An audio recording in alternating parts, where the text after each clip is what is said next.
8계명 우리 시작하도록 하겠습니다. 8계명은 우리가 도둑질하지 말라라는 그런 계명이 되겠는데요. 우리가 이렇게 생각을 해보면 우리가 갖고 있는 그런 어떤 재산들이 있잖아요. 물질들이 있는데, 근데 원래 이 물질이 누구의 것인가라고 했을 때 원래의 주인은 하나님이라는 거죠. 원래의 주인은 하나님. 왜냐하면 하나님이 이 모든 것들을 다 만드셨기 때문에 그렇습니다. 하나님께서 우리에게 물질을 주신 이유가 뭐냐 하면 하나님의 영광을 위하여서, 하나님을 섬기기 위해서 또 우리에게 물질을 주셨다라는 것인데요. 그렇기 때문에 하나님께서 주신 이 물질은 다 존중이 되어져야 된다라는 것이죠. 그래서 남의 것들을 우리가 훔쳐서는 안 된다라는 겁니다. 남의 것을 훔쳐서도 안 되지만 하나님께서 우리에게 주신 이런 물질들을 우리는 잘 관리해야 된다, 지켜야 된다. 그래서 우리가 항상 얘기 많이 들어왔던 것 중에 하나가 청지기다, 청지기. 우리는 물질을 맡은 어떤 관리인. 그래서 이거를 내 마음대로 내가 멋대로 하는 것이 아니라 청지기적인 생각을 가지고 이 물질을 사용해야 된다라는 것이죠. 그래서 이 하나님께서 주신 이 물질을 하나님의 영광을 위해서, 하나님을 섬기기 위해서 사용이 되어져야 될 뿐만 아니라, 그리고 우리가 이거를 훔쳐서도 안 되고 청지기적인 우리가 사명으로 이 물질을 사용해야 된다라는 것에 대해서 8계명에서 이 모든 것들을 전반적으로 말씀을 하고 있다라는 것을 알 수 있는데요. 하나씩 우리가 살펴보도록 이제 하겠습니다. 출애굽기 20장 15절 한번 읽어볼까요? 도둑질하지 말라. 그 다음도 읽어볼까요? 하늘이 주의 것이요 땅도 주의 것이라. 세계와 그 중에 충만한 것을 주께서 건설하셨나이다. 이 모든 것들이 다 하나님께서 창조하신 것들이다. 하나님께서 주신 것이다 라는 거죠. 8계명은 무엇입니까? 답 한번 읽어볼까요? 8계명은 도둑질하지 말라입니다. 자, 우리가 간략하게 1번에서 살펴봤는데 이제 전반적으로 하나씩 또 이제 구체적으로 살펴보도록 하겠습니다. 자, 2번 성경이 규정하는 사유재산은 그러면은 어떻게 규정하고 있느냐라고 했을 때 성경에서 사유재산을 인정하고 있다라는 거예요. 사유재산을 인정하고 있다. 이것은 하나님께서 규정한 것이다라는 것이죠. 그래서 우리가 사유재산을 인정하지 않는다. 이거는 성경의 가르침과 어긋난 겁니다. 사유재산을 인정해야 성경의 가르침과 동일한 가르침이다라고 말할 수 있어요. 사유재산을 인정하기 때문에 이 8계명이 존재하는 거 아니겠습니까? 남의 것을 훔치지 말아라. 자, 그렇기 때문에 어떤 공동 소유를 주장하는 이론이나 그런 사상은 성경의 가르침과는 맞지 않는 것이다 라는 겁니다. 자, 그 다음에 이제 3번. 올바르게 그러면 우리가 사유재산을 사용하려면 어떻게 해야 되는가라고 했을 때, 사유재산은 내가 갖고 있는 그 사유재산들이 있지만, 근데 이것을 우리가 항상 잊지 말아야 될 것은 뭐냐면 실제적인 주인은 내가 아니라 하나님이다 라는 것들을 우리가 잊지 않고 기억을 하고 있는 것은 굉장히 중요합니다. 이거 원래 주인은 하나님이고 나는 청지기구나, 청지기.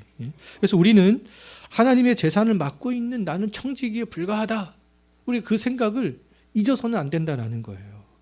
그래서 재산의 많고 적음에 관계없이 많은 사람은 많은 대로 적은 사람은 적은 대로 이 청지기로서의 그런 사명을 기억하면서 내가 갖고 있는 그런 재산들을 하나님을 영화롭게 하고 하나님을 즐거워하는데 사용할 수 있어야 된다라는 것이죠.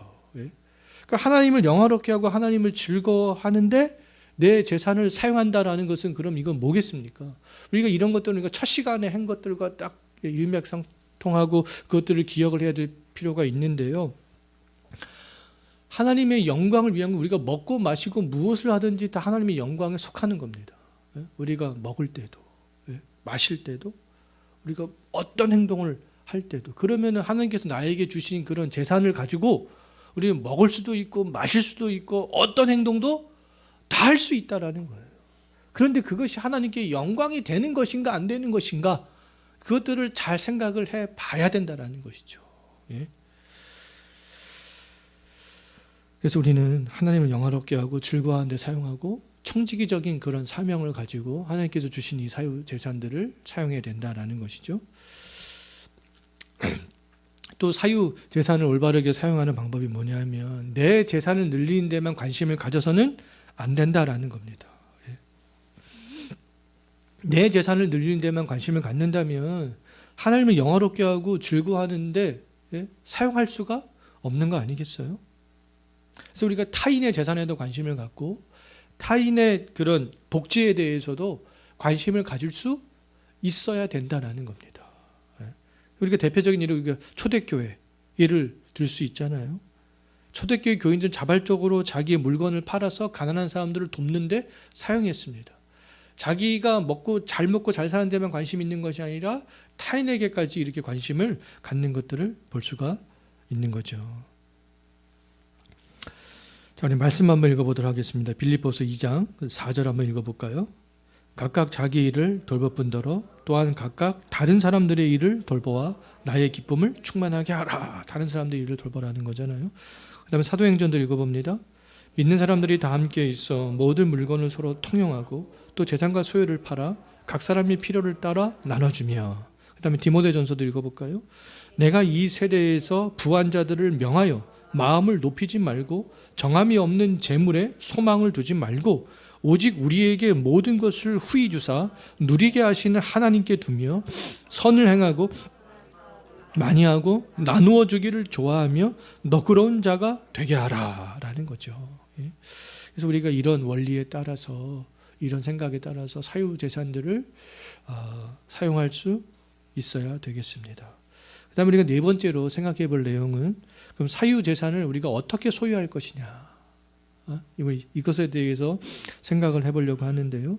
우리가 사유재산은 불법적으로 소유하면 안 되잖아요. 불법적으로 우리 재산을 늘려가서는 안 되는데 합법적으로 우리의 재산을 늘려갈 수 있습니다. 합법적인 방법으로라면 얼마든지 늘려갈 수 있어요. 근데 얼마든지 합법적이라면 얼마든지 늘려가야 되는 거죠, 사실은. 돈을 합법적인 방법이라면 돈을 많이 버는 것이 하나님의 뜻 가운데 있는 것이 아니겠어요? 하나님 돈을 많이 버는 것이 하나님의 뜻일까? 돈을 적게 버는 것, 돈을 물론 많이 벌 수 있으면 많이 버는 게 하나님의 뜻이면은 틀림이 없습니다. 근데 단 합법적인 방법으로. 그 합법적인 방법으로 재산을 축적할 수 있는 방법은 뭐냐라고 했을 때 두 가지로 생각을 해볼 수 있는데요. 첫 번째 방법은 뭐냐면 유산 상속이 되겠습니다. 나의 아버지, 나의 할아버지가 돈이 많아서 그 많은 돈을 유산으로 물려받을 수 있잖아요. 그럼 합법적으로 내가 부자가 되는 거죠. 그 다음에 두 번째 방법은 열심히 일해서 돈을 버는 겁니다. 수고하여서 땀을 흘려서 재산을 축적하는 거죠. 이 두 가지 방법으로 돈을 많이 버는 것은 정당한 것이다 라고 말할 수 있겠습니다. 그래서 우리가 물질의 증진, 돈을 많이 버는 것, 그것은 우리의 이 땅에서 살아갈 때 우리의 의무가 되는 거죠. 돈을 많이 벌 수 있으면 돈을 많이 벌어야 돼요. 합법적인 방법으로. 그리고 단 우리가 청지기적인 마음, 하나님의 영광과 하나님이 즐거워하는데 이 예물을 사용하고 다른 사람의 복지를 위해서도 사용해야 된다라는 것들을 또 잊어서는 안 되는 거죠. 돈이 나쁜 것은 아니잖아요. 그래서 돈이 나쁜 것이 아니라 돈을 하나님보다 더 사랑하는 것이 나쁜 것이죠. 돈이 많은 것 자체가 나쁘다라고는 말할 수 없습니다. 그래서 돈이 많은 사람들은 뭐 50평 집에도 살고, 뭐 100평 집에도 살고, 차도 뭐 몇억 원 되는 거 비싼 차 탈 수 있죠. 돈이 많으면. 우리가 그런 거를 가지고 뭐라고 할 수는 없다라는 겁니다. 내가 사유재산 돈이 많은데 초가상간에 가서 그렇게 살 필요는 없는 거 아니겠습니까? 자, 에베소서 4장 28절 한번 읽어봅니다. 도질한 자는 다시 도둑질하지 말고 돌이켜 가난한 자에게 구제할 수 있도록 자기 손으로 수고하여 선한 일을 하라. 열심히 돈 벌라는 거죠. 그 다음 잠언도 읽어봅니다. 내 양떼의 형편을 부지런히 살피며 내 소떼에게 마음을 두라. 염소의 젖은 넉넉하여 너와 내 집에 음식이 되며 내 여종에 먹을 것이 되느니라. 열심히 소와 양을 돌보라는 거 아니겠어요? 73은 8계명이 요구하는 것은 무엇입니까? 답 한번 읽어볼까요? 우리 자신과 이웃의 재물과 재산을 합법적으로 모으고 늘리는 것입니다. 라는 겁니다. 자, 이제 뒷장으로 넘겨서 우리 마지막 좀 살펴보도록 하겠습니다. 8계명에서 그 도둑질을 금지하고 있잖아요. 그럼 그 많은 도둑질이 구체적으로 무엇인가 우리가 좀 생각을 해보려고 하는데요. 절도, 강도 이런 것들은 당연히 안 되겠죠. 절도나 강도. 근데 이렇게 확연하게 드러나는 어떠한 도둑질 외에도 이 8계명에서 금지하는 것은 뭐냐면 노동을 하지 않고 어떻게 불법적으로 재물을 축적하려고 하는 것. 그런 것까지 금하고 있다라는 것이죠. 노동을 하지 않고 불법적으로 재물을 축적하려고 하는 그런 방법들을 대략 한 4가지 정도로 적어놨잖아요. 첫 번째 무엇이 있습니까? 도박하는 거. 그러니까 도박은 항상 어떤 마음이 있어요? 일확천금을 내가 일하지 않고 일확천금을 노리려는 그런 마음이 있는 거잖아요. 그래서 이런 거 하면은 안 된다라는 것이죠. 뭐 복권도 역시 마찬가지가 되겠습니다. 복권 이런 것들도요. 근데 또 이게 학자들마다 제가 책을 읽어본 바는 학자들마다 조금씩 다르긴 한데 이게 취미로 어쩌다가 한두 번씩 해보는 것도 안 되나요? 과거에 조금 이렇게 해봤었는데요. 뭐 어쩌다가 그냥 취미로 어떤 학자는 한두 번 정도 그렇게 해본 것을 가지고 여기서 뭐라고 하겠느냐. 근데 여기서 뭐라고 하는 것은 습관적으로 그냥 자주 매주 그렇게 하는 것들을 이야기를 한다고 하고 또 어떤 학자들은 취미로 몇 번 하는 것도 안 된다. 이렇게 얘기를 하는 학자들도 있습니다.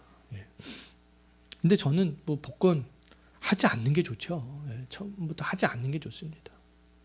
취미로 재미로 어디 뭐 내가 미국에 여행 갔는데 한번 라스베가스 한번 갔는데 취미로 갔다가 이거 한번 뭐 이렇게 땡기는 거 있잖아요. 이거 한번 뭐 땡기는 거 안 돼. 뭐 그것도 안 좋은 것 같아요. 제가 봤을 때 뭐 가서 굳이 뭐 거기에 들어가서 뭐 이거를 한번 땡겨봐야 뭐 라스베가스 여행을 해봤다라는 거는 아니잖아요. 그렇게 말하는 사람들이 종종 있더라고요. 자, 두 번째 이제 게으름, 태만인데요. 그러니까 일을 해야 되는 시간에 일을 하지 않는 거. 그것도 정말 도둑질이다라고 말할 수 있습니다. 고용인은 일을 하라고 고용주들은 일을 하라고 고용인을 또 고용했잖아요. 그런데 막 일해야 될 시간에 일을 하지 않습니다. 그래서는 안 된다는 거예요. 일해야 될 시간에는 열심히 일해라라는 것이죠. 또 내가 일을 할 수 있는 그런 상황이 됨에도 불구하고 일하지 않고 정부로부터 돈을 받는 것. 그것도 해서는 안 된다는 것이죠. 내가 일을 할 수 있으면 일을 해서 돈을 벌으라는 겁니다. 일할 수 있으면. 근데 어떤 분들은 내가 나가서 일을 하면 돈을 더 적게 벌고 정부에서 지금 지원해 주는 돈이 더 많기 때문에 일을 일부러 하지 않는 분들도 의외로 되게 많이 있더라고요. 일을 일부러 하지 않습니다. 정부에서 지원해 주는 돈이 훨씬 더 많기 때문에. 근데 그래서는 제가 볼 때는 안 될 것 같아요. 일을 할 수 있으면 그래도 좀 일을 해서 한 개로 부족하면 2개, 3개, 뭐 2잡, 3잡이라도 뛰어서 이렇게. 근데 또 내가 일을 할 수 없는 상황 가운데는 정부로부터 돈을 얻어서 그렇게 하는 것도 좋은 거죠. 왜요? 다른 사람의 복지도 우리가 생각을 해야 되기 때문에 그렇습니다. 어려운 사람들, 힘든 사람들, 일할 수 없는 사람들, 내가 지금 좀 여건과 환경이 안 돼서 일할 수 없다면 얼마든지 정부는 그 사람들을 도와줘야 될 그런 필요가 있습니다. 그래서 고용인은 또 최선을 다해서 일해야 되고 고용주들은 최선을 다해서 고용인을 배려하는 것. 우리가 이런 것들이 잘 좀 조화가 됐으면 좋겠습니다. 자, 세 번째, 이제 사기치는 거. 근데 사기는 뭐예요? 부당한 이득을 취하려는 거 아니겠습니까? 또 적당한 가격 이상을 받으려고 하는 거. 품질은 별로 좋지 않은데 품질보다 더 높은 가격을 받으려고 하는 거. 거짓 광고, 과장 광고 이런 것들이 다 포함될 수 있습니다. 자, 그다음 네 번째로 독과점. 그러니까 물건값을 올리기 위해서 매점 매석 하게 되는 경우가 있잖아요. 예. 자, 계란값이 오른다. 그러면 막 어떤 농민들이 계란을 막 사다가 쟁여놔가지고 풀지도 않죠. 예. 자, 이렇게 해서는 독과점, 뭐 기업도 마찬가지고요. 예. 독과점을 해서는 안 되는 것이죠. 그래서 여러 개의 회사가 있는 것이 좋습니다. 여러 개의 회사가 있는 것이 좋습니다. 잘못하면 이 독과점이 되기 때문에 그렇습니다. 그래서 뭐 정부도 독과점들을 규제를 하긴 하는데요. 예. 그래서 이런 것들은 좋지 않다. 그리고 담합하는 거, 몇몇 회사나 장사하는 사람들이 담합하는 거, 이것도 옳지 않다라는 거죠. 그런데 이제 국가나 어떤 그런 곳에서 공공의 유익을 위해서는 이렇게 할 수도 있다라는 겁니다. 공공의 유익을 위해서. 자, 고린도전서 7장 20절 한번 읽어볼까요? 각 사람은 부르심을 받은 그 부르심 그대로 지내라라는 것이죠. 그 다음에 우리가 너희와 함께 있을 때에도 너희에게 명하기를 누구든지 일하기 싫어하거든 먹지도 말게 하라 하였더니. 에베소서도 읽어봅니다. 종도라 두려워하고 떨며 성실한 마음으로 육체의 상전에게 순종하기를 그리스도께 하듯 하라. 눈가림만 하여 사람을 기쁘게 하는 자처럼 하지 말고 그리스도의 종들처럼 마음으로 하나님의 뜻을 행하고 기쁜 마음으로 섬기기를 주께 하듯 하고 사람들에게 하듯 하지 말라. 이는 각 사람이 무슨 선을 행하든지 종이나 자윤이나 주께로부터 그대로 받을 줄을 알미라. 상전들아 너희도 그들에게 이와 같이 하고 위협을 그치라. 이는 그들과 너희의 상전이 하늘에 계시고 그에게는 사람을 외모로 취하는 일이 없는 줄 너희가 알미라. 고용주와 고용인의 관계에 대해서 이 에베소서 말씀들은 잘하고 있는 그런 말씀들이 되겠고요. 오른쪽에도 있네요. 미가서 한번 읽어볼까요?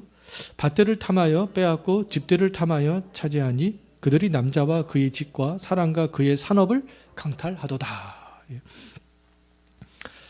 학생들은 나는 돈도 안 버는데 그러면 이거는 나는 해당되는 거 아닌가? 학생들은 태만해하면 안 되겠죠. 뭐에 대해서 태만해하면 안 되겠습니까? 학생으로서 해야 되는 일들. 학생으로서 해야 될 일들이 뭐가 있어요? 공부하는 거죠. 뭐 점수가 잘 나오고 안 나오고 이 문제가 아니죠. 학교에서 내가 지금 학교에서 수업을 얼마만큼 충실히 잘 받고 있고 그 다음에 학교의 그런 수업들의 그런 과정들을 잘 따라갈 수 있도록 최선을 다하는 거. 뭐 점수는 두 번째 문제가 아니겠어요? 성적은 두 번째 문제. 내가 그런 과정들을 최선을 다해서 쭉 따라가는 거. 그것들이 굉장히 중요한 일이다. 우리 학생들은 말할 수 있겠습니다. 자, 8계명이 금지하는 것은 무엇입니까? 답 한번 읽어볼까요? 8계명이 금지하는 것은 우리 자신이나 이웃의 재물과 재산을 부당하게 축내는 것입니다.